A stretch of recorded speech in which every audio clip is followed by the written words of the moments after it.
Baik, Assalamualaikum warahmatullahi wabarakatuh.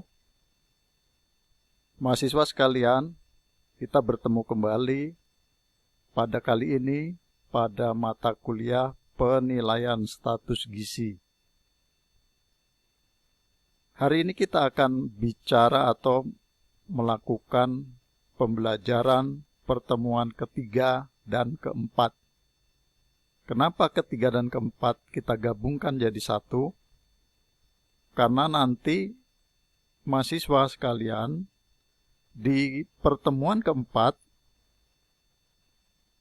teorinya kita pindahkan, kita jadikan satu ke pertemuan ketiga, sedangkan di waktu pertemuan keempat, kita akan melakukan praktikum di laboratorium. Jadi mahasiswa akan hadir di lab kampus pada pertemuan keempat.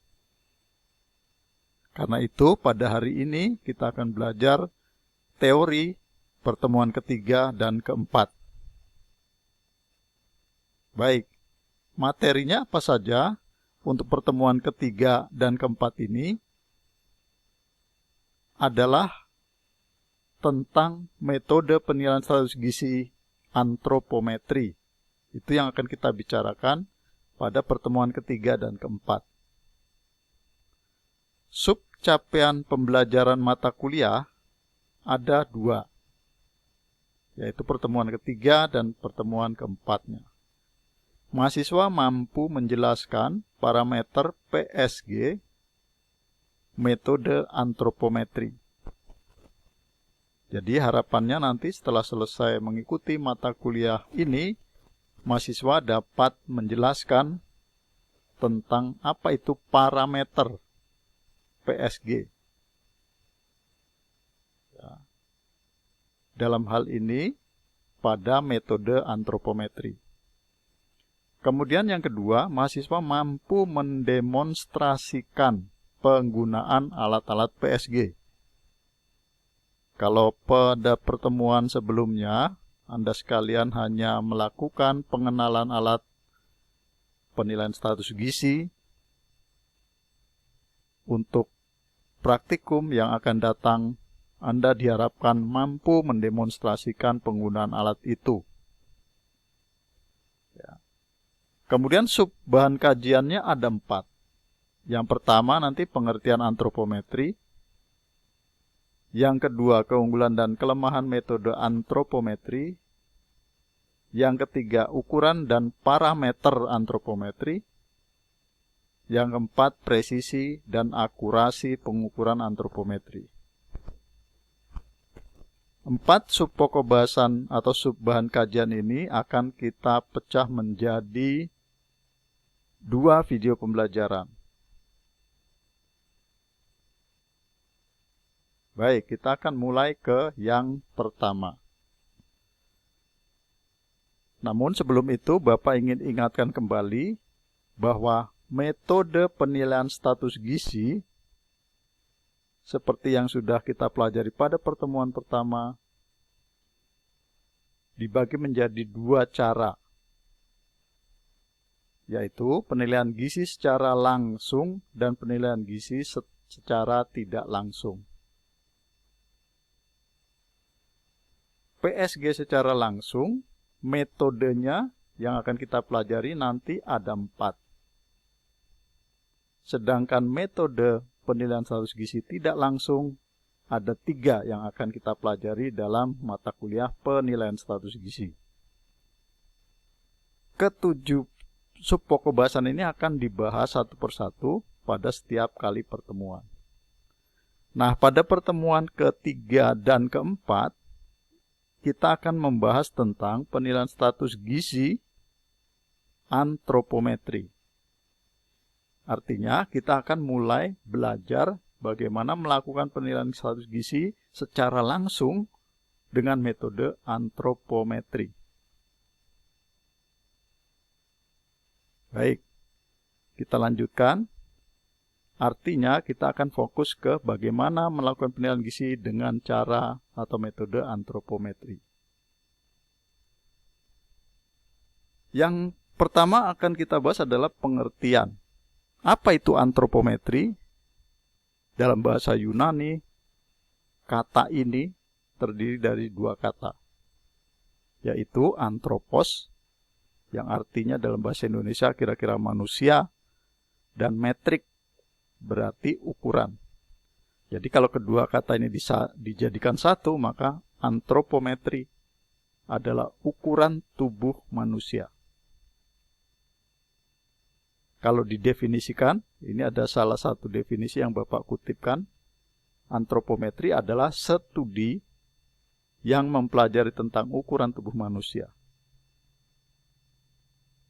Jadi kajian-kajian atau ilmu yang mempelajari ukuran-ukuran tubuh manusia.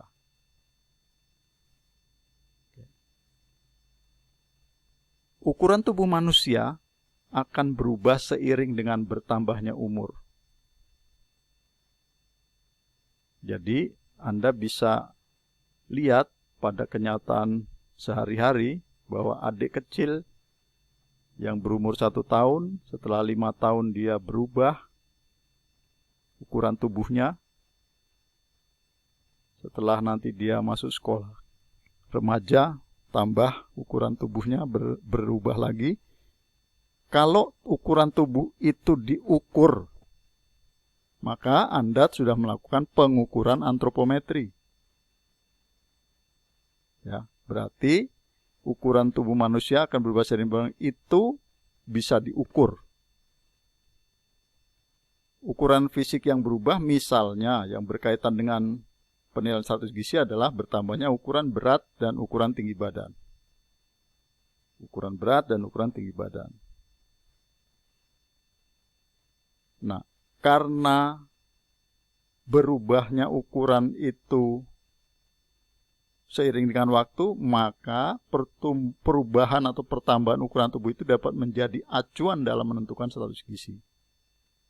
Artinya tinggi badan yang seberapa yang seharusnya normal, ada ukurannya, ada standarnya.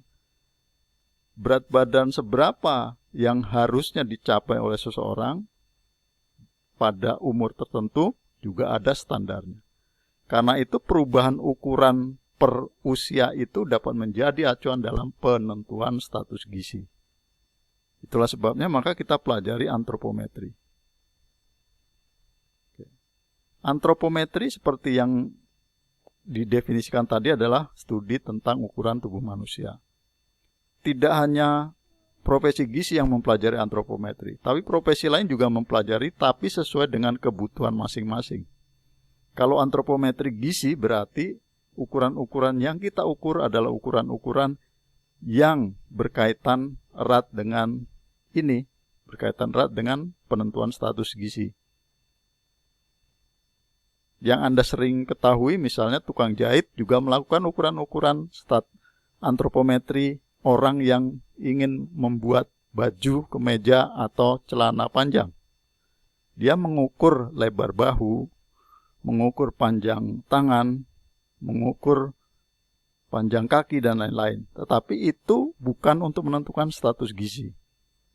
Nanti apa-apa yang akan kita ukur untuk menentukan status gizi pada metode antropometri akan kita bahas pada kesempatan kali ini.